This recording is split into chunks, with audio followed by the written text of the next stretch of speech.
Glorious people of the planet. Are you suffering from delusions of grandeur?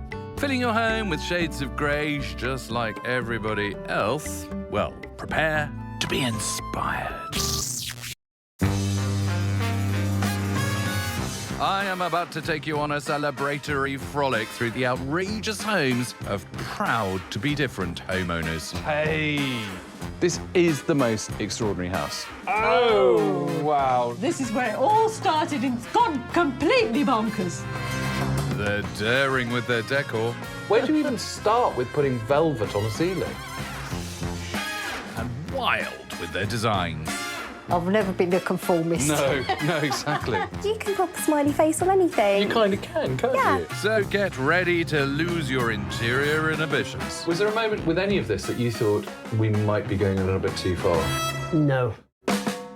This time we're meeting these design daredevils bungee jumping with good taste. From a neon punk palace and medieval mayhem to pattern like it's going out of fashion and global adventuring. Prepared to be outraged and to also fall in love a little bit. Spin me, spin me, spin me. There we go. Welcome to Weston-super-Mare, which is super.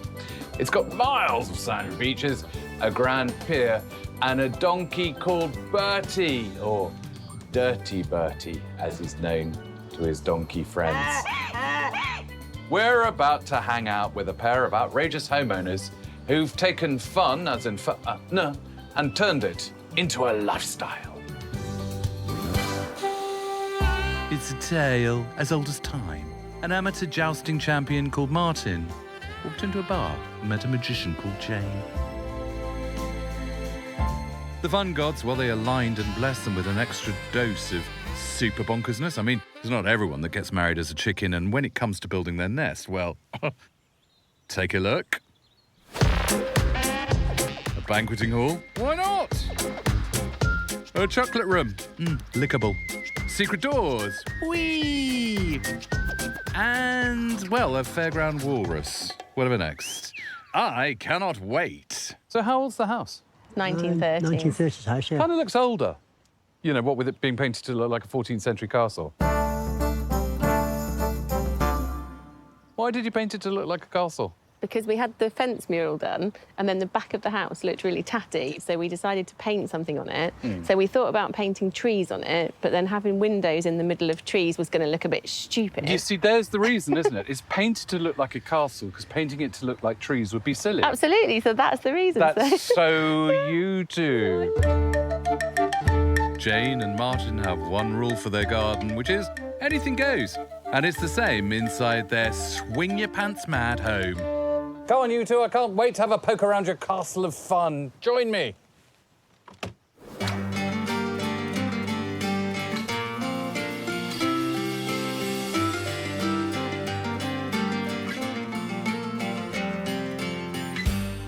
It's not usual for me to feel underdressed. But, I mean, compared to you two, what have you come as, a pair of you? Just medieval. Just medieval Jane. Yeah, This is me, medieval Jane. Yeah. And you're, I mean, I can't quite see you around there. I know, I'm hiding. The low-flying light fitting. But This yeah, is let's go, one go on. of my King Henry VIII outfits, yes. Your Majesty, you look like you've lost a bit of weight. Yes, the wenches aren't serving me the foods they used to. No, you can't get good wenches anymore. No. Should we sit down? Because I feel By all like if means. we sort of... Please take a seat. If we sat down a little bit more. Oh, look, ever the gentleman. Until he cuts your head off. Yes. Oh, So you yeah. don't You're get right, told you and you kinda lose get your head. Like. Yeah, don't lose my head. So, you know, here we are sitting in a medieval room, and we've got the food, we've got the clothes, we've got the fire. You know, it's layers and layers of sensory enrapturement, isn't it? We didn't just want, like, pictures of medieval, wanted it to feel like a film set, and we always keep the curtains closed so you've got the right lighting. It really literally means that the 21st century is locked out there. I specifically didn't want it to look like a dungeon, so I didn't want it to be grey. I love the fact that you've actually got a distinction between medieval spaces like that. Oh, That, you know, totally, dungeons totally. are grey, Yeah. but everywhere else is, you know, this lovely kind of honey colour. I really didn't want it to be cold, so we worked hard on working the right colour and worked with getting the ceiling round because we wanted it to feel like a tower. So it's actually a square room with a bay window, but it feels like it's round. This was just a white room with four walls and a ceiling when we moved in. in. But you, I mean, you actually are slightly in denial about the 21st century anyway. What with I you am being a in jouster? Yes, it's not reenactment. I actually do jousting. Is that a job? No, it's my hobby. It's your hobby? Yeah, my hobby, yeah. And Jane, where did your love of the medieval come from? I can't say I love medieval stuff. I just like anything that's different and quirky, and it kind of made sense to do something that Martin has as a hobby, really. So paint me a picture of an evening in here with Martin and Jane. What happens? Well, we have the lute music playing, always. We have the smell of the fire, and then after that, it's just a free-for-all, isn't it? It's just a free-for-all, So we yes, don't yeah. necessarily have to have a medieval banquet. We could have a Chinese takeaway that we still do it in medieval dress. And then the potions thing is a bit of a surprise. Kind of, yeah. I make all the labels for the potion bottles. So there's snake skin and spider's legs. The snake skin's actually got snake skin in, although Okay. it's not real snake skin. It is actually just a belt cut up. Okay. And then the spider's legs, I did get some plastic spiders and put spider's legs in. So some of them have got things in them as well.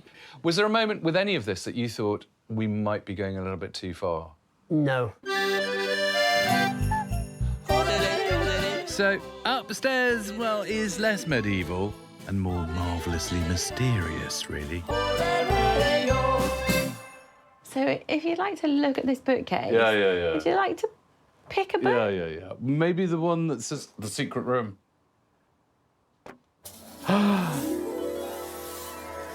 It's a whole new world.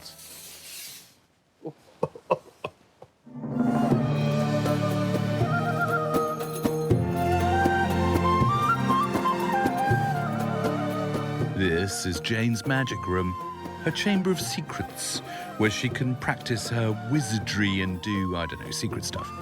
A professional magician, she's been performing since she was given a Paul Daniels magic set at the tender age of 3. Jane has bewitched audiences from Dubai to Derby. And let's face it, you can't call yourself British if you don't have a picture of Stephen Mulhern on your wall. It's very, very, very powerful space. I don't know. I just think it's relaxing for me. It's all the things that I love, so it's kind of my space. Is that's this just you? love. So this is you? This is Yeah. inside your head? Yeah, this space is totally the epitome of me. It's tigers and purple and everything I love. And, you know, there's nothing holding you back ever, is there? I like the swinging thing. I love it. I will leave you to Well, enjoy I it think when you're going to you have to. Not for any emotional, psychological or spiritual reason, but for the fact that I don't think I can get out of here with No, any you kind of say that. elegance. It's lovely. It's a lovely space. You enjoy it. I think someone's going to need to get a winch.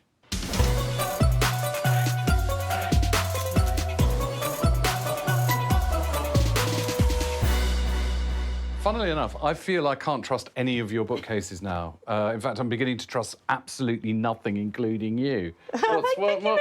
What happens there? What happens Well, there? this one is actually our revolving Scooby-Doo door. Right. So you stand in the bookcase and then you spin round and you end up in another room. Okay. I'll send it back round. I'm not... Are you... Oh, okay. Right, in? spin me, spin Come me. There we go. This is like no priest's soul I've ever seen before in my life. Reading between the lines, I'm suspecting this is a bit of a chocolate theme. This is my chocolate room. I've made all the cushions to look like giant chocolates and then done the wall in gold and put a bow up. Obviously, I'm going to ask why. I can't think of a better thing to theme a room, really, so it's just fun. What do you use this space for? Chilling out, eating chocolate and drinking wine. This is to have friends around, to have a chat. Here you entertain your nutty clusters and your soft centres.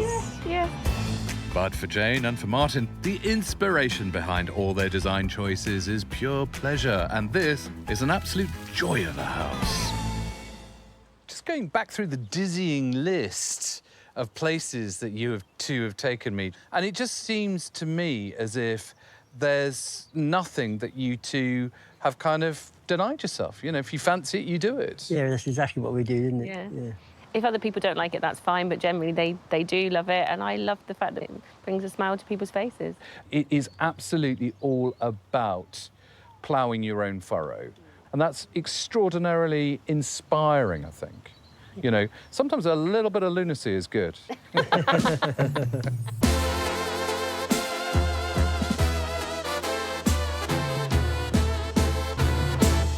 So Weston-super-Mare may be over there, but inside here, Jane has used her magic, Martin has used his muscle to make a fantasy island of fun that gives great pleasure, imparts great strength and huge inspiration.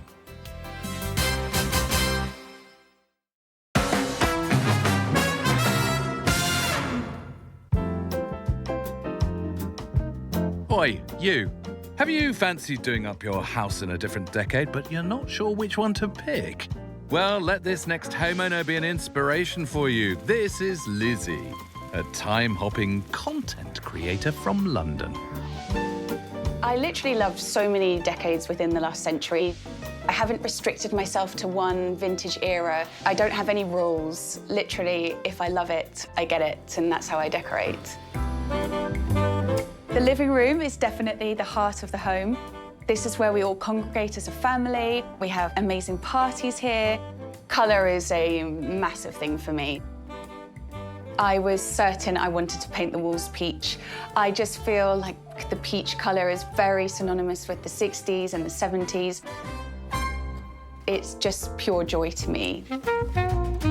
So the kitchen as a whole definitely is my biggest celebration of charity shops and thriftiness. Like, I've even kept this little price on the jug that I got recently.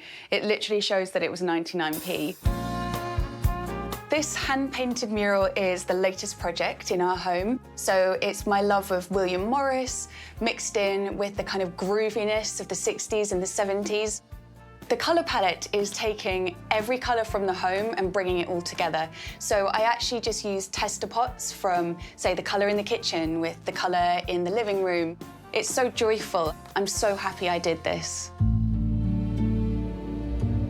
Sadly, my grandma passed away in lockdown, and I have inherited a lot of kind of beautiful pieces of furniture and ornaments and treasures from her as well. The dressing table is definitely one of the most special pieces from her. I take a lot of inspiration from my grandma. She was very glamorous.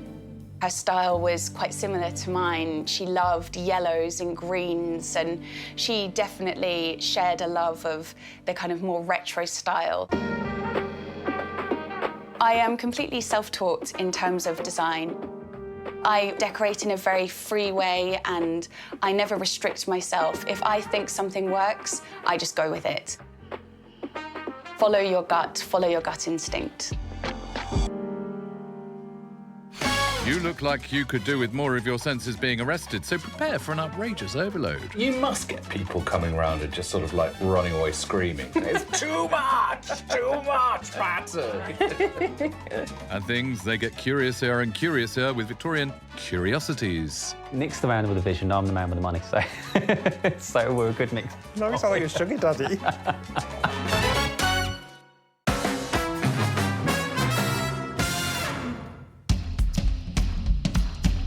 Traditionally, pattern defined your tribe. Think tartan, tattoos, and the stripes on an old school tie.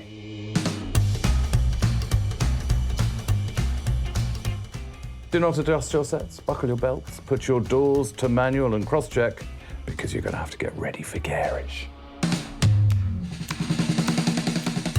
If you're a patternista, this outrageous home is going to give you a patterntasm. Meet the family. This is Nicola, a tattooist and interior designer. There's her daughter Lily, and partner Garin. Oh, and that's me. Right, Nicola, I need you to guide me through your pulchritudinous planet of pattern. Nicola and Garin both fell in love with this 1920s four-bedroom home in Leafy, Hampshire. And despite moving in just over a year ago, they wasted no time in transforming the interior into, well, a paradise of pattern.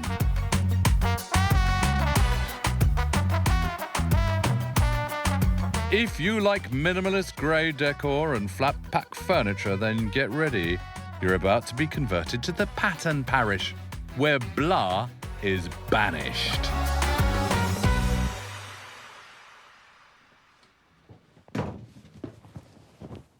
Right. So, for me, I love the triumphalism of this shrine of patternism. Instead of going for pattern on the wall in here, I decided to use it on the rugs, on the bed covering, the curtains. Well, of course, pattern means the placement of objects or colours or motifs. So something like that wall is, you know, three-dimensional wallpaper, Pattern isn't in it? itself, yeah. I didn't want a pattern behind those to detract from them. Where does the pattern thing come from with you? My mother had a love of William Morris, and throughout my teenage years, she was styling and decorating and wallpapering, so it's kind of been in my blood for a long time. Back when Queen Victoria was on the currency, Essex-born tastemaker William Morris produced over 600 designs for wallpaper and fabric. He was inspired by the natural world with his intricate patterns featuring Mother Nature's bounty, using traditional techniques. He has been credited with being the single most important figure in British textile production. And as Nicholas House is so wonderfully demonstrating, his legacy is everywhere in today's wallpaper and furnishings. It's very interesting because there's a tremendous familiarity about a lot of the revival patterns, because they do have that kind of very comfy, cosy childhood feel to them. For sure. In fact, the wallpaper that we used in the bathroom, I realised after I'd papered it, was the exact same William Morris print that I had in my bathroom when I was a child. As a child, I lived in Hong Kong for a couple of years. It's sort of art, colour, pattern. It's always been with me. And I think that over time, it's ramped up to this kind of level. And you've bought into pattern? Yes, I have. Were you always a patternista? Absolutely not. Yes, okay. So basically it was sort of love me, love my patterns with Nicola, was it? Yeah, that's what attracted me to. And so you were liberated? Yeah. You set him free? I did, yeah. Nicola's daring design style is based on instinct, really. It's about finding colours and objects that aren't meant to match, but that rhyme. She scours the world from local high street shops to far-flung holiday locations to select the perfect accessory. You must get people coming around and just sort of like running away screaming, saying, it's too much pattern. Not so much. No, Really? It's all been quite positive. Playing devil's advocate, you know, young, funky human being such as yourself. Surely all of this old-fashioned pattern is a little bit kind of old lady, a little bit granny. No, because it's not. It's reimagined. It's different. The old patterns were darker, more drab colours. These are much brighter and lively. They reflect a more modern time, which is perfectly in keeping. Quite like me, of that era, but recoloured. Not quite that old, Laurence. Oh, thank you very much indeed. But one of the things I am noticing is the fact that you are very patterned yourself. Yes, well, the one thing follows the other, doesn't it? Yeah. How patterned? Say somewhere between 90 and 95%.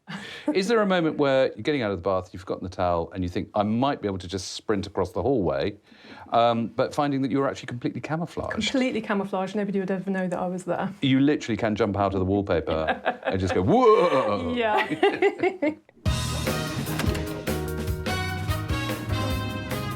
Music lover Garin provides harmonious accompaniment to Nicola's pattern parade.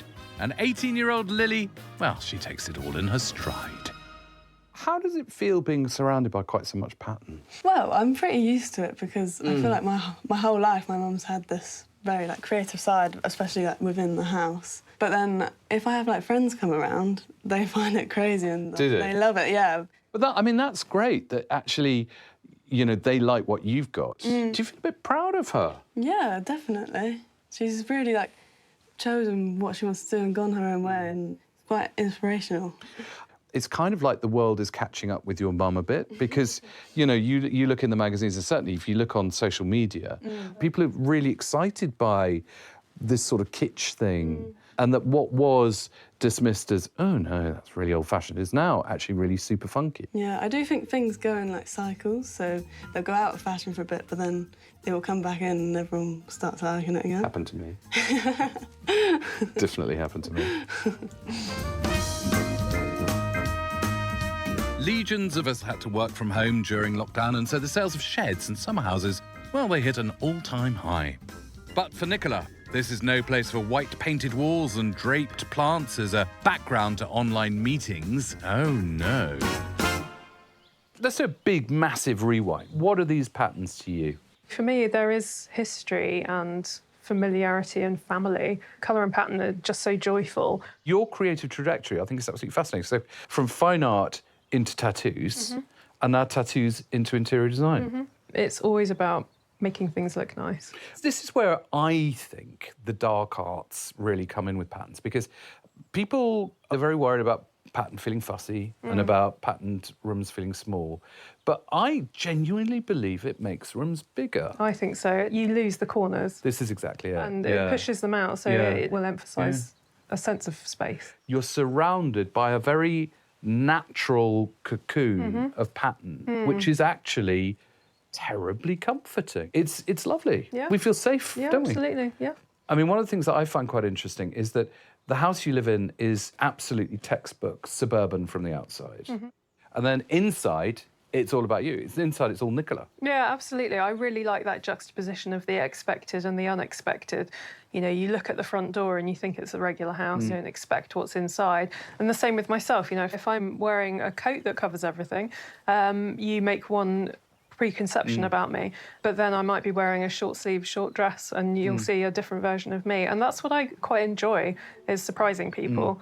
I'm the same, but in reverse.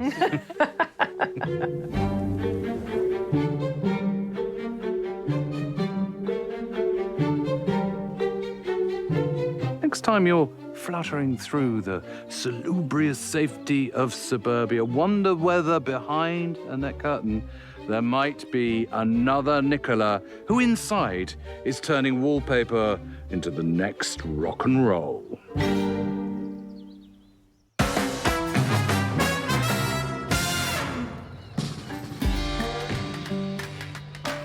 See that Victorian water balance funicular?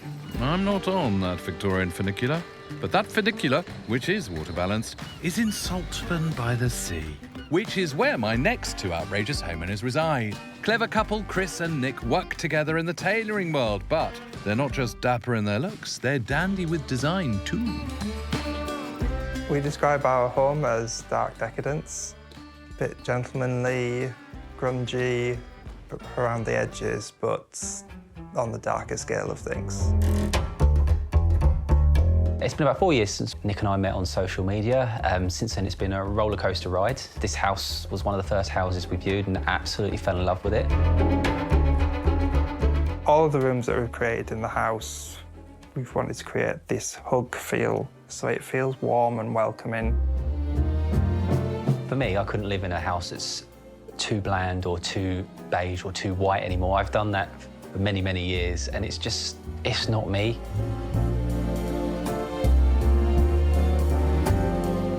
We've tried to bring in that element of opulence and decadence, trying to make it that a bit more grand. We like to break from the norm and kind of do something a little bit different that suits our colour palettes, really. The layering of the room is what gives it the kind of opulent side. Candles on the walls, when they're lit, the light that casts, and books just casually scattered. We're constantly scouring the local antiques and junk shops. If it's got that vibe and that feel that meets with the decadence and the darkness that we're going for, then we go for it. And then Nick, with his creativity, just adds that zhuzh to it and makes it look a lot nicer. This chair and table, I painted it up in a black finish and added textures and cracker glazing, and then had a piece of cloth printed and added the black tassel-y elements onto it. I sometimes have to rein him in a little bit. If he sees something, he goes, ooh, ooh. He's like a magpie for shiny things. Nick's the man with the vision, I'm the man with the money, so so we're a good mix. No, it's not like a sugar daddy.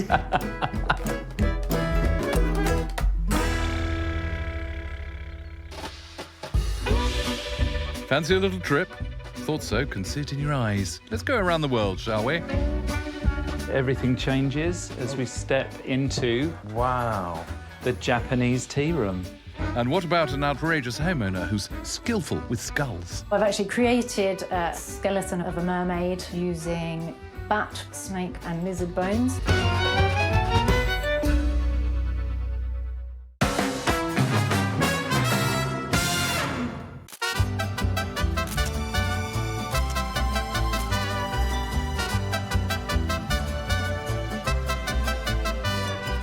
Travel broadens the mind. I think it's quite a good excuse for shopping myself. I've got a large collection of raffia donkeys from Acapulco Airport. But here's a thought. Imagine if your holiday souvenirs, rather than being pop them in your pocket bric-a-brac, were in fact whole rooms. Meet John. Hi, John. He's about to show me around his world. It better not take more than 80 days because I'm having my hair done on Tuesday. In 1990, John bought a modest three-bedroom ex-council semi in Essex. But while most of us daydream about our interiors, this modern-day Phileas Fogg started travelling the world for decorating inspiration. Now, each room transports you into a different country, a different age, a different, intriguing story. So I suppose the thing about you, John, is that you're a collector of rooms. Well, I realised quite early on the house I wanted to live in and the house I could have afforded were this far apart. And I just thought, well, I could live sort of vicariously through going to National Trust properties or going on holiday to places. But I just decided to live it instead. Live it instead. Just make it for yourself. Yeah, and it is sort of having an adventure in your own home. When I started, I hadn't been outside the UK, and when I'd finished, I'd been to 27 different countries and brought back nearly 2,000 objects. Because I think you have to go to a place to really get the smells and the sounds and that feeling. That feeling has enabled John to create the most startling of startling homes. He's built a summer palace Italiane style and a beautifully ornate Renaissance hall of mirrors, or I suppose you could just call it the staircase.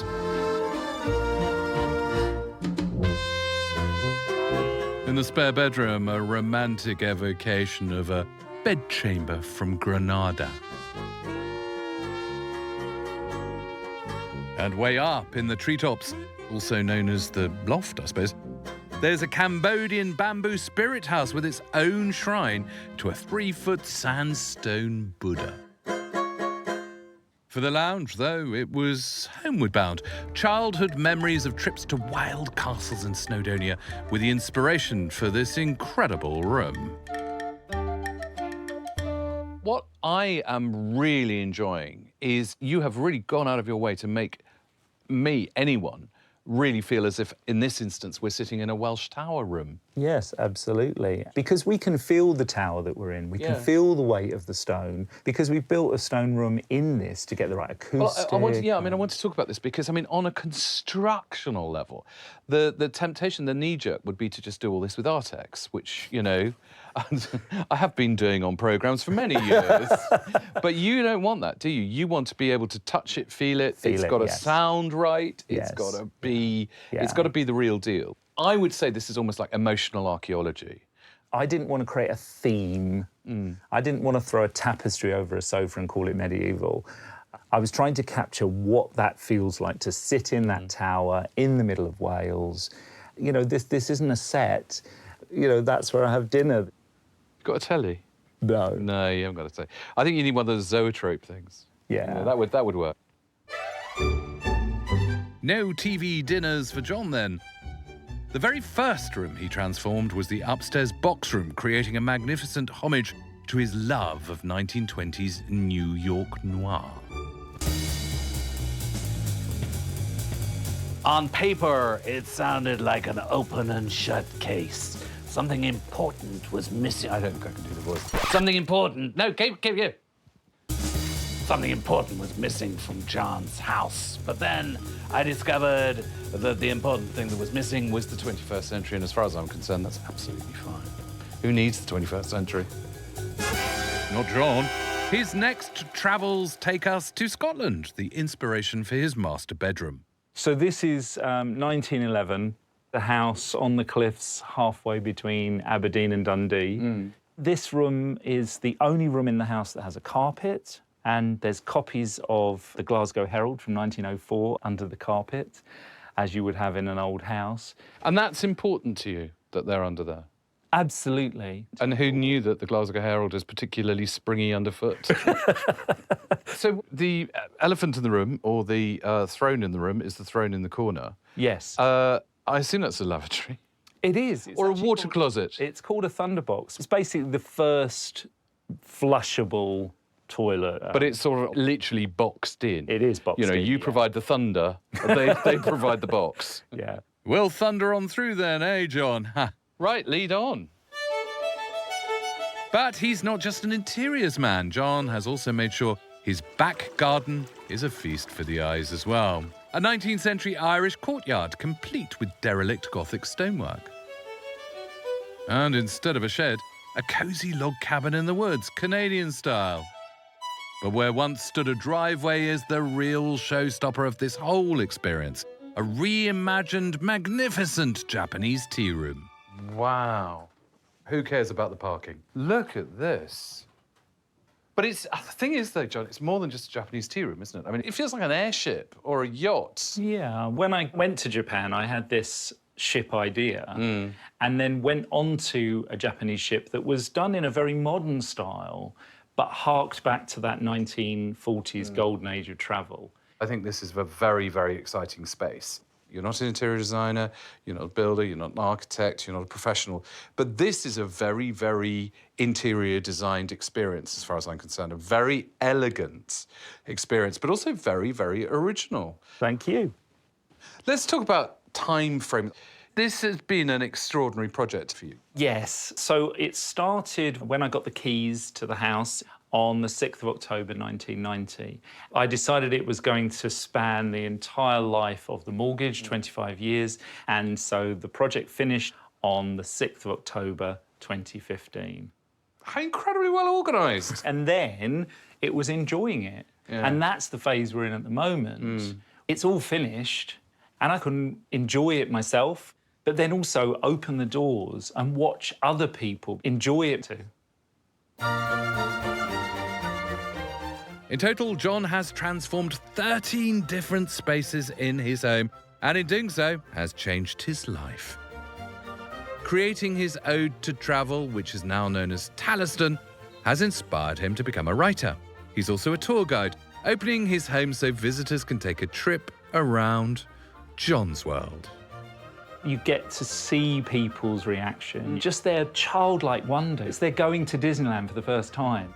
So I suppose the thing about you, John, is that you've turned an ex-council house into this extraordinary series of experiences that can take anyone that comes here all over the globe. All over the globe, but also yes. all over time as well. Backwards, forwards, in between. You know, on your passport, when it says occupation, does it say wizard? I'm going to think maybe it should. It I think, should do. You know, I mean, I know you're a writer, but I think wizard suits better. Suits better, yeah. Well done, John.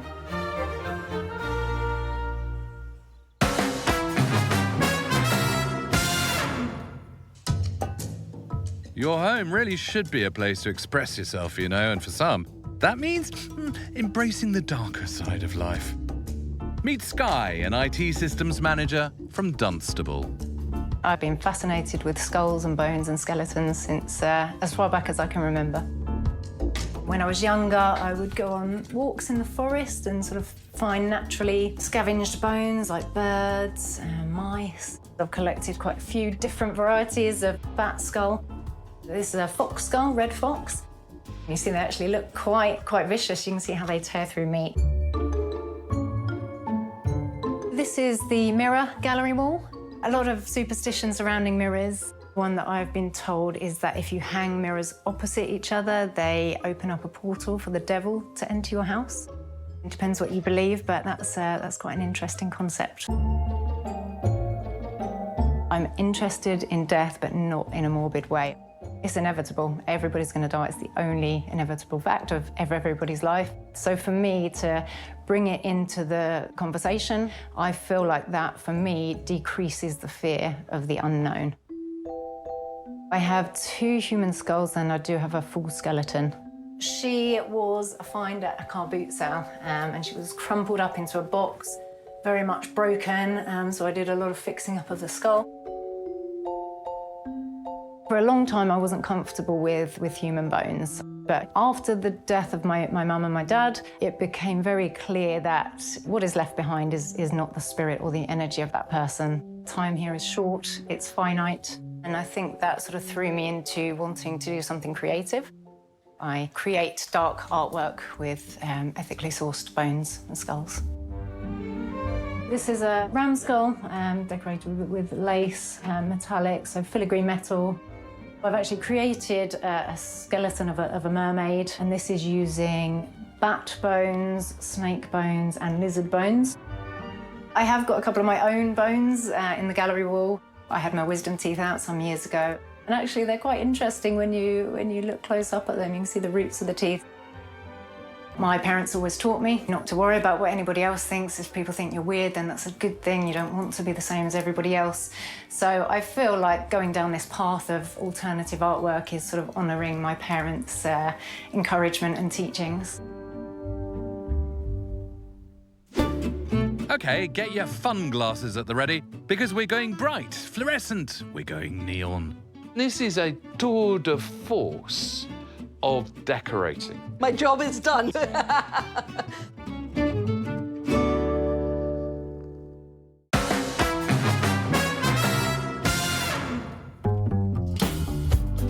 You know, the imprint that we leave on our homes is incredibly important because it's a statement of intent, a statement of intention. It's the emotional impression of who you are, or more importantly, who you'd like to be. The outrageous homeowner that we're about to hang out with knows this only too well, but for them, it's not about outsides, it's about insides that count. Now, colophiliacs, prepare. You're about to have a neontasm.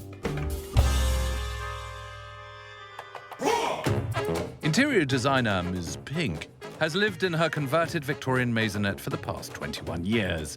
Using her own custom designs and a good few gallons of paint, she's transformed it into, well, a neontopia. She's jammed and crammed her luminous delicacies into every available nook and cranny. It's joyous, pushing every pigment of the imagination into overdrive. And guess what? This house is also pussy galore.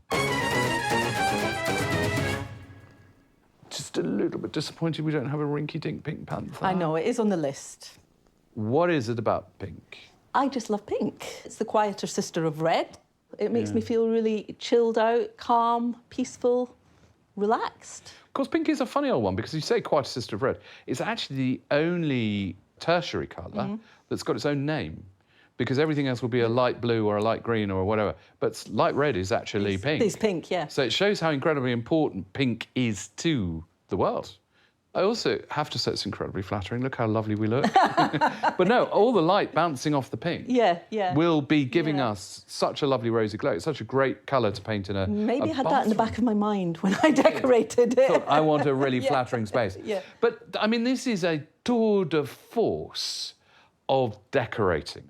I've never seen so many straight lines. The cutting in here is absolutely... I'm a bit of a perfectionist when it comes to that. And you did all of this yourself? I did. Each corner of this house is singing the praises of all things fluorescent and luminescent.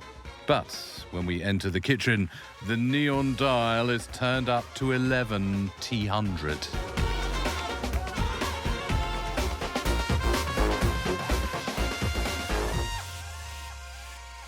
Don't mind if I do.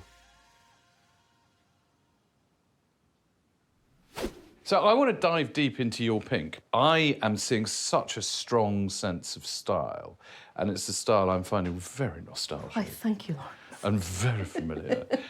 Tell us where it starts and what brought you to here. So I grew up in a little village outside Edinburgh, and when I was 17, I moved to London because bright lights, loads of gigs, all the things that I loved. And in those days, it was quite easy to live in a squat. And I always bought a little tin of paint that was maybe £5 back in the day, quickly painted my surroundings. You must have been about the only person doing that, though, because, I mean, you know, that whole kind of squat culture was that you just accepted the scuzziness and you kind of enjoyed it. No, but you I didn't really enjoy scuzziness. No. Basically, Planet Pink has come with you wherever you go. Yes.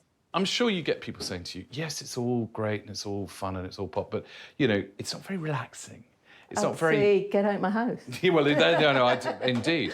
You find there is a serenity in this, don't you? Yeah, I do. My mum was an art teacher and her sister was very artistic as well. So in the 70s, my Auntie Barbara used to paint furniture, and I think that kind of thing stuck with me, that if you want to decorate a space but it doesn't quite fit how you feel you want it to, just, you know, paint it the colour you want Just it to. do it yourself. I've got memories of that. And Tantura decorating. Yes. Decorating that was really, Yeah. you know, hello world, this is how I Yeah, want to yeah, do it. yeah.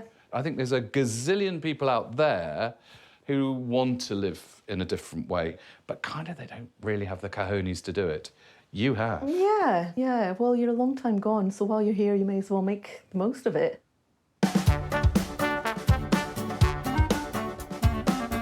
It's very comfortable, this bench. I always feel as if I'm waiting for a bus. Well, I think in its previous life, you probably would have been. Or maybe a train. Train or a bus, Yeah, but I yeah. bet it wasn't this colour. No, it wasn't. Of course, I had to neon it. There's no escape. There is no escape. I've tried. I've tried to burrow away my way out and find somewhere that's not pink and decorated. But so many people will just see a hallway or a staircase as somewhere that, you know, what do you do? But you know. It's part of the journey. Big part. Right down to the doors. Doors are a detail that are often missed in decorating, so we have beautiful rooms, but then the link between the rooms is not there. It's a nice flat surface, ripe for painting. But also, of course, it's the fact that you are not happy with the proportions of these door frames. No, you can see what I've done. I can see what you've done. I have increased them. Yes. So visually, they look bigger.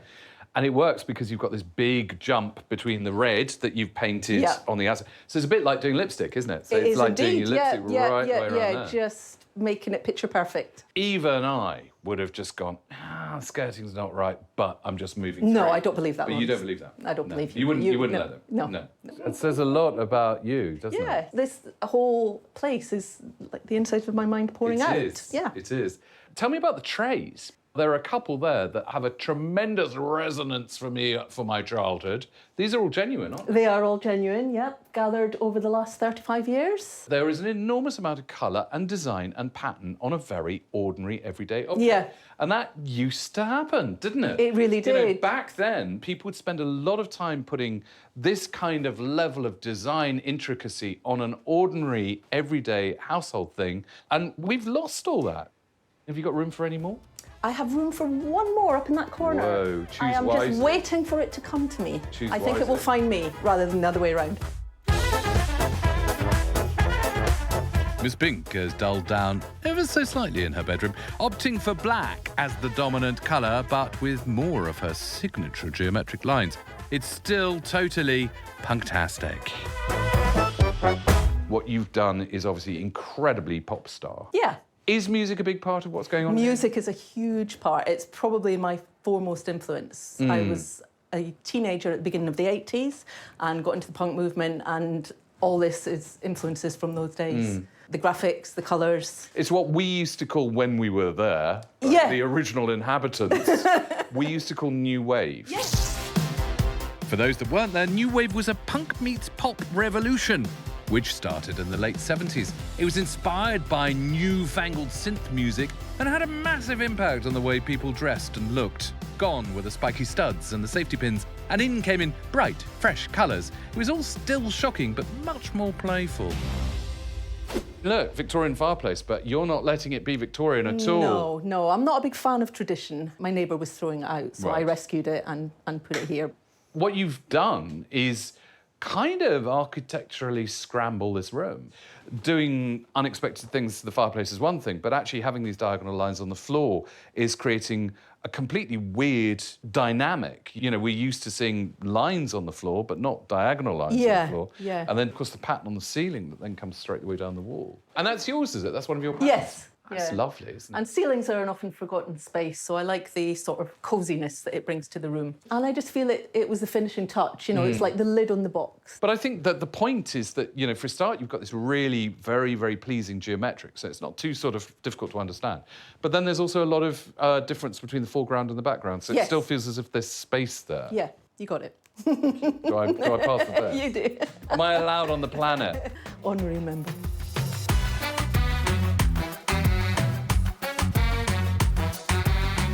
What I'm really, really enjoying as an interior designer is just the energies that you've created. To me, it's quite symphonic. You know, there's that funny thing about synesthesia where some people see noises Yes, yes. and they hear colours. Yes, I've got that here. You know, I can hear a kind of a bass line and a wah-wah. My job is done. Your job on this planet is done, Miss Pink.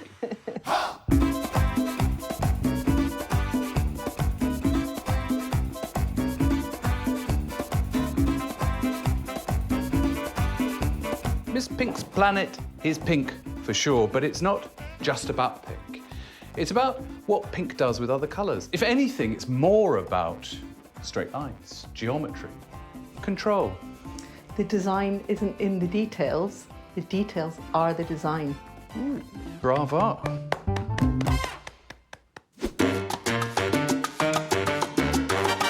No, outrageous homeowners, thank you for your invitation into your sensational abodes, and also thanks for enlightening me on how you design on the wow side. You're an angel of colour. I like it. I've been bedazzled by your audacious spaces. Worried that chandelier might fall on you? It might not. You've been bold. Rooster feathers they are. Are they indeed? You've been brave. Why would you not have a trapeze in your front room? And you've been altogether brilliant. Oh, we love a squoval. A squoval? I didn't even know that was a thing. I have partied with pirates. Traversed Venice in Staines. I'm moving in. I don't know whether you know. I have gone back in time. Sure. I have gone over the rainbow. That is lovely. And it's been a joy to share your dream worlds, to soak in your tubs and meet your many cats. So until next time, you outrageous tigers. I thank you.